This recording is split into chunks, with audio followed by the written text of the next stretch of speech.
நீங்க எப்பவாவது நள்ளிரவுல அந்த மலைகளுக்கு நடுவே வீசுற குளிர்ந்த காற்ற முகத்துல உணர்ந்தபடி இந்த உலகம் தனக்குள்ள மறைச்சு வச்சிருக்க ரகசியங்களை பத்தி யோசிச்சு பார்த்திருக்கீங்களா?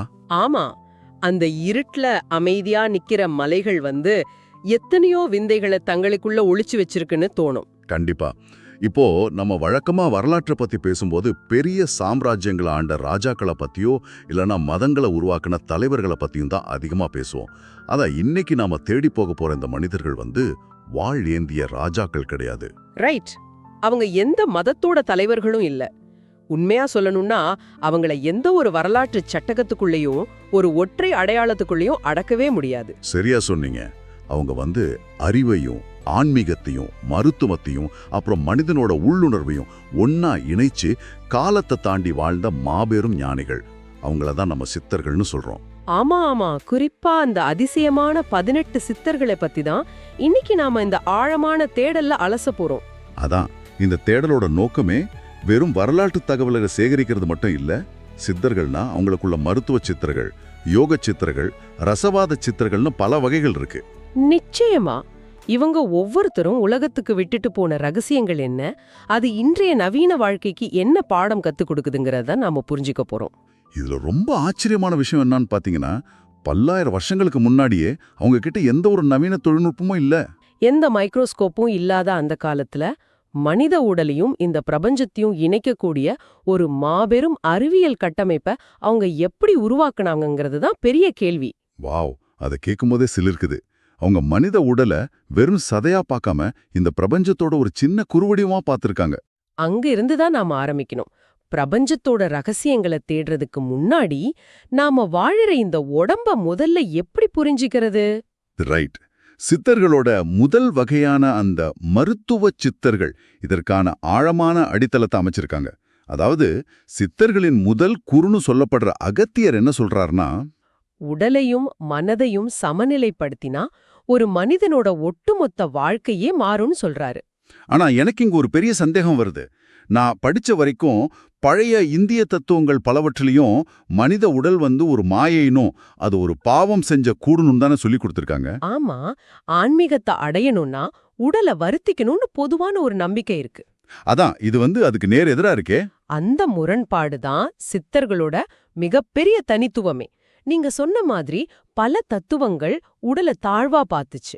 ஆனா சித்தர்கள் உடலை ஆன்மீகத்தை அடையறதுக்கான ஒரு மிகச்சிறந்த கருவியா, ஒரு வாகனமா பார்த்தாங்க. ஓ, ஒரு வாகனமா பார்த்தாங்களா? ஆமா. உடலை ஆரோக்கியமா வச்சுக்காம மனதை ஒருபோதும் விழிப்படைய செய்ய முடியாதுன்னு அவங்க உறுதியா நம்புனாங்க. இப்போ ஒரு உடைந்த காரை வச்சுக்கிட்டு உங்களால எப்படி ஒரு நீண்ட தூர பயணம் போக முடியாதோ அதே மாதிரிதான் நோயுற்ற உடலை வச்சுக்கிட்டு பிரபஞ்ச ரகசியங்களை தேட முடியாது. இது மிகச்சரியான லாஜிக். திருமூலரோட அந்த புகழ்பெற்ற வரியான உடம்பை வளர்த்தேன் உயிர் வளர்த்தேனே அப்படிங்கிறது இதனாலதான் எழுதப்பட்டதா? கண்டிப்பா. அதாவது உடலை வெறுக்க கூடாது, அதை நல்லா பேணி காக்கணுங்கிறது தான் அதோட அர்த்தம். இன்னொரு பக்கம் பாத்தீங்கன்னா சட்டைமுனிங்கிற சித்தர் மனித உடலை ஒரு சாதாரண விஷயமா பார்க்காம அதை ஒரு உயிர் இயந்திரம்னு குறிப்பிடுறாரு. ஆமா, ஒரு பயோ மிஷின் மாதிரி. இன்னைக்கு சிலிக்கன் வேலி உலகத்துல நாம பயோ ஹேக்கிங்னு மணிக்கணக்கா பேசுறோம்ல. குறிப்பிட்ட நேரம் மட்டும் சாப்பிடுறது, தூக்கத்தை அளவிடுறதுன்னு உடலை ஒரு இயந்திரம் மாதிரி கையாள்றத பெருமையா சொல்றோம். ஆனா பல நூற்றாண்டுகளுக்கு முன்னாடியே சட்டமுனி இதை செஞ்சிருக்காரு.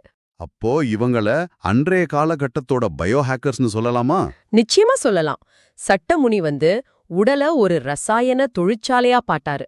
நீங்க சாப்பிடுற உணவு எப்படி ரத்தமா சதையா எலும்பா மாறுதுங்கிற அந்த மெட்டபாலிசத்தை அவர் ரொம்ப உன்னிப்பா கவனிச்சாரு. அதாவது நம்ம உடம்புல நடக்கிற வளர்சிதை மாற்றத்தை சொல்றீங்க? ஆமா. குறிப்பிட்ட மூலிகைகளை எடுத்துக்கும் போது உடம்புல இருக்கிற செல்கள் எப்படி புதுப்பிக்கப்படுதுங்கிற அந்த உயிரியல் ரகசியத்தை அவர் கண்டுபிடிச்சாரு.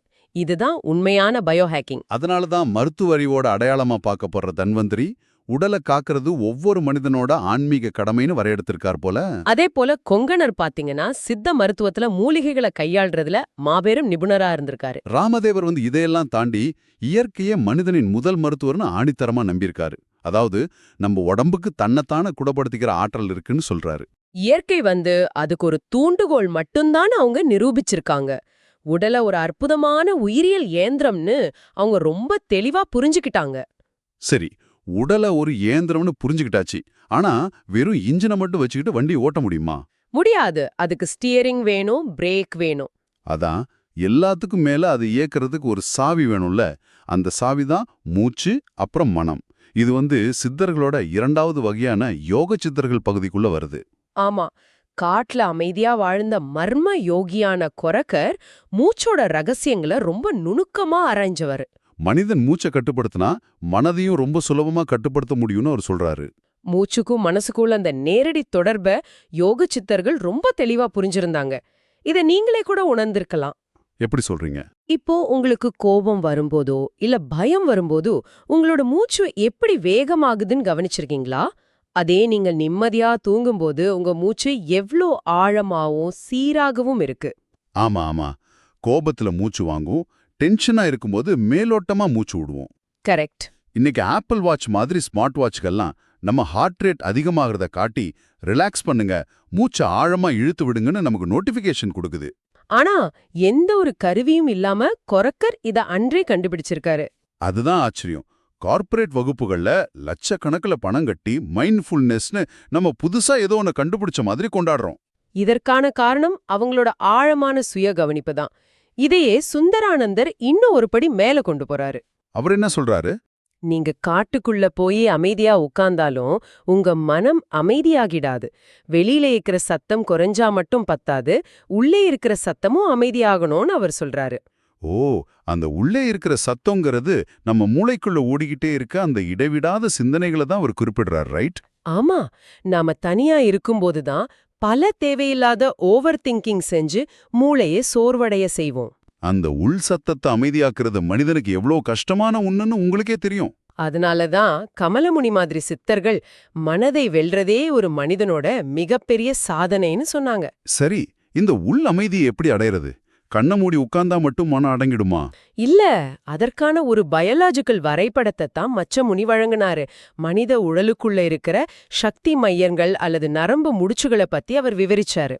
சக்தி மையங்கள்னா இந்த சக்ராஸ்ன்னு சொல்லுவாங்களே, அதை சொல்றீங்களா? இது ஏதோ கண்ணுக்கு தெரியாத மாயாஜால ஒளிவட்டம்னு பலரும் நினைக்கிறாங்களே. அது மாயாஜாலம் இல்ல, அது முற்றிலும் அறிவியம். மச்சமுனி குறிப்பிடுற அந்த சக்தி மையங்கள் நம்ம உடம்புல இருக்க முக்கியமான நாளமில்லா சுரப்பிகள் மற்றும் நரம்பு மண்டலங்கள் இணையிற இடங்கள். அதாவது எண்டோக்ரைன் சிஸ்டம் மாதிரி? ஆமா, உதாரணத்துக்கு தொண்டை பகுதியில இருக்கிற தைராய்டு சுரப்பி, நெற்றி பகுதியில இருக்கிற பீனியல் சுரப்பி, இதையெல்லாம் தான் அவங்க சக்தி மையங்கள் நாங்க. அப்படியா? இத வச்சு எப்படி மனசை அடக்கிறது? மூச்சின் மூலமா அந்த குறிப்பிட்ட நரம்பு முடிச்சுகள்ல கவனம் செலுத்துறதன் மூலமா மூளையோட அலைகளை, அதாவது பிரெயின் வேவ்ஸ மாத்த முடியும்னு அவங்க கண்டுபிடிச்சாங்க. வாவ், அப்படி செய்யும்போது அந்த மனதோட சத்தம் தானாவே அடங்கிடும்னு சொல்றீங்க? கண்டிப்பா. ரொம்ப வியப்பா இருக்கு. உடல், மனம், நரம்பு மண்டலம்னு எல்லாத்தையும் ஒரு சங்கிலி தொடர் மாதிரி இணைச்சிருக்காங்க. சரி, மனிதன் தன் உடலை ஒரு இயந்திரமா மாத்தி மூச்சின் மூலம் மனதையும் வென்றுட்டான்னு வச்சுக்குவோம். ஓகே, அதுக்கப்புறம் என்ன நடக்கும்? அதான், அவனுக்கும் இந்த மாபெரும் பிரபஞ்சத்துக்குள்ள தொடர்பு என்னவா இருக்கும்? இங்கதான் நாம சித்தர்களோட மூன்றாவது வகையான ரசவாதம் மற்றும் பிரபஞ்ச அறிவியல் சித்தர்கள் பகுதிக்குள்ள நுழையிறோம். ஆமா, போகர். இவர் மர்மத்தின் மறுபெயர்.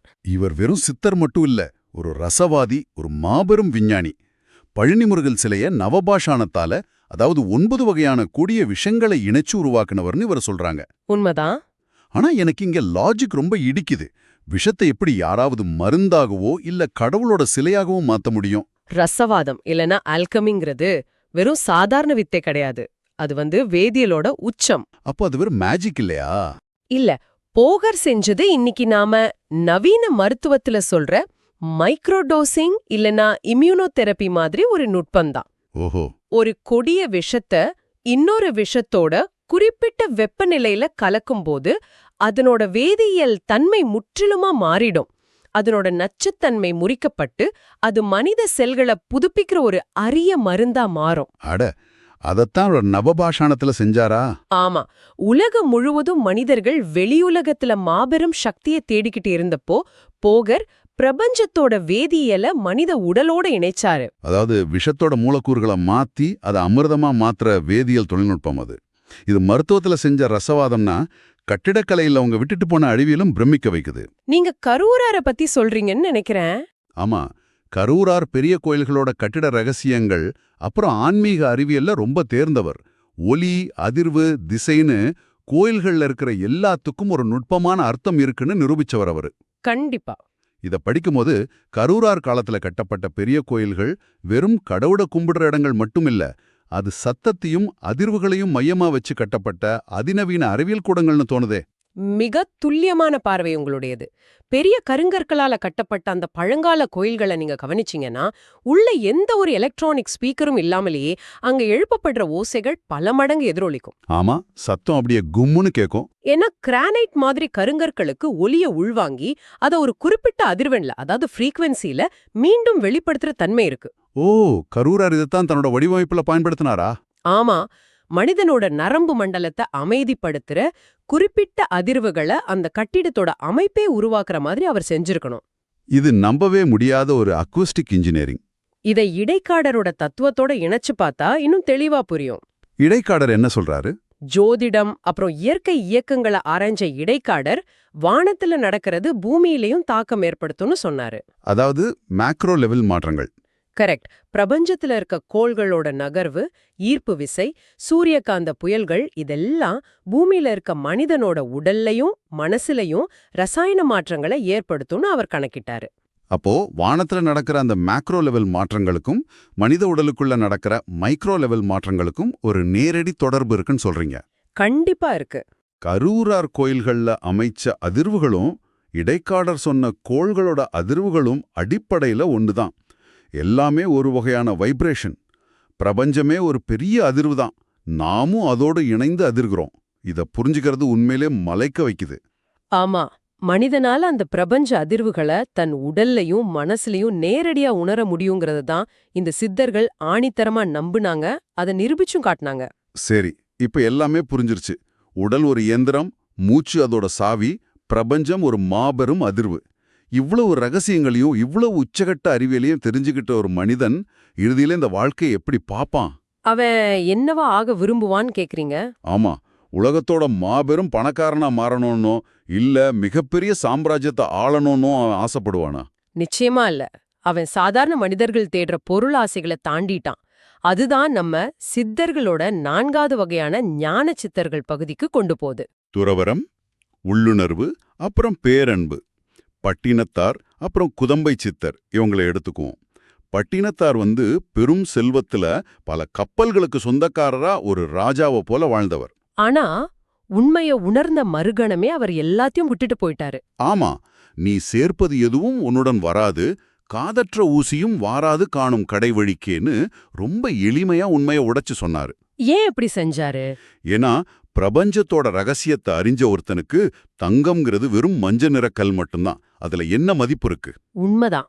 ஆடம்பரத்துல அறிவில்ல, அது அமைதியில தான் இருக்குன்னு குதம்பை சித்தரும் இதே கருத்தை தான் முன்வைக்கிறாரு. உலகத்தோட இந்த மாபெரும் அறிவியலை புரிஞ்சுக்கிட்டவங்களுக்கு இந்த உலகத்தோட செல்வங்கள் ரொம்ப அற்பமா தெரிஞ்சதுல ஆச்சரியமே இல்ல.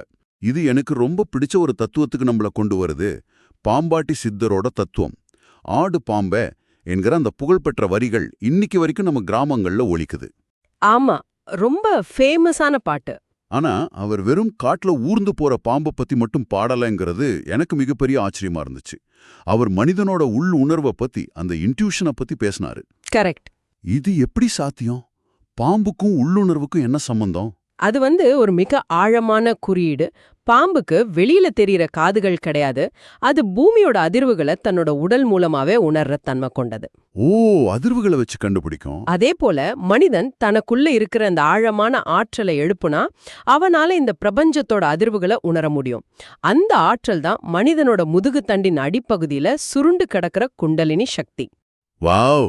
சுருண்டு கிடக்கிற ஒரு பாம்பு விழித்தெழுந்து மேல சீறி பாய்வதைப் போல மனிதனோட உள்ளுணர்வும் விழித்தெழணுங்கிறதத்தான் அவர் ஆடு பாம்பேன்னு பாடினாரா? ஆமா, மனிதனோட உச்சகட்ட பரிணாம வளர்ச்சிங்கிறது அந்த உள்ளுணர்வை எழுப்புறதுதான். என்ன ஒரு அற்புதமான ஒப்பீடு! ஒரு சாதாரண விலங்க வச்சு எவ்வளவு பெரிய அறிவியலை விளக்கியிருக்காங்க. அது மட்டும் இல்லாம சிவன்கிற பிரபஞ்ச சக்தி கிட்ட இருந்து நேரடியா ஞானம் பெற்ற நந்திதேவர் மாதிரி மாபெரும் யோகிகளும் இந்த மரபுல தான் வராங்க. கண்டிப்பா. சரி, இவ்ளோ ரசவாதம், ஜோதிடம், மருத்துவம், தியானம்னு எல்லாத்தையும் கத்துக்கிட்ட இந்த சித்தர்களோட இறுதியான இலக்கு என்னவா இருந்துச்சு? ஒரு மனுஷன் தான் முழு திறனையும் அடைஞ்ச பிறகு என்ன செய்வான்? மலையில போய் மாயமா மறைஞ்சிருவானான்னு கேக்குறீங்களா? ஆமா, அப்படிதானே பல கதைகள்ல படிச்சிருக்கோம். அதுதான் இல்ல. அங்கேதான் வள்ளலார் வராரு. இத்தனை மாபெரும் பிரபஞ்ச அறிவியலையும் உயிரியல் ரகசியங்களையும் தெரிஞ்சுக்கிட்ட அந்த 18 சித்தர்களோட ஒட்டுமொத்த தேடலும் எங்க வந்து முடியுது தெரியுமா? எங்க முடியுது? எந்த ஒரு பெரிய மாயாஜாலத்திலயோ இல்ல வானத்துல பறக்கறதுலயோ இல்ல. அது வள்ளலார் சொன்ன ஒரு சக மனிதனோட பசிய போக்குற மிக எளிய கருணைங்கிற புள்ளில தான் முடியுது. ஓ, அதாவது பட்டினத்தார் தன்கிட்ட இருந்த எல்லாத்தையும் விட்டுட்டு போனது ஒரு வகை ஆன்மீகம்னா, வள்ளலார் தன்கிட்ட இருக்கிற அன்பையும் உணவையும் மத்தவங்களுக்கு வழங்கினது ஆன்மீகத்தோட உச்சம்னு சொல்லலாமா? மிக சரியா சொன்னீங்க. பிரபஞ்சத்தோட நீங்க ஒன்றிணைஞ்சிட்டீங்கன்னா எதிரே பசியோட இருக்க ஒரு மனிதனும் உங்க உடலோட ஒரு பகுதிதான்னு நீங்க உணர்ந்துருவீங்க. கரெக்ட். உங்க கைக்கு அடிபட்டா எப்படி உங்க மூளை துடிக்குதோ அதே போல இன்னொரு உயிருக்கு வலிச்சா உங்க மனம் துடிக்கும். அந்த பேரன்பு தான், அந்த கருணை தான் அறிவோட உச்சம். வாடிய பயிரை கண்டபோதெல்லாம் வாடினேன்னு வள்ளலார் சொன்னது அதனாலதான். பசிப்பட்ட மனிதனுக்கு உணவூட்டுவது அதுவே உயர்ந்த ஆன்மீகம்னு அவர் போதிச்சார். அருமை. உண்மையாவே இது ஒரு சிலிர்ப்பான பயணம். நாம இந்த ஆழமான தேடலோட முடிவுக்கு வந்துட்டோம். சுருக்கமா சொல்லணும்னா, சித்தர்கள்ங்கிறவங்க வெறும் கடந்த கால வரலாற்று பதிவுகள் இல்ல. அவங்க நம்ம எதிர்காலத்துக்கான ஒரு மிகப்பெரிய நினைவூட்டல்.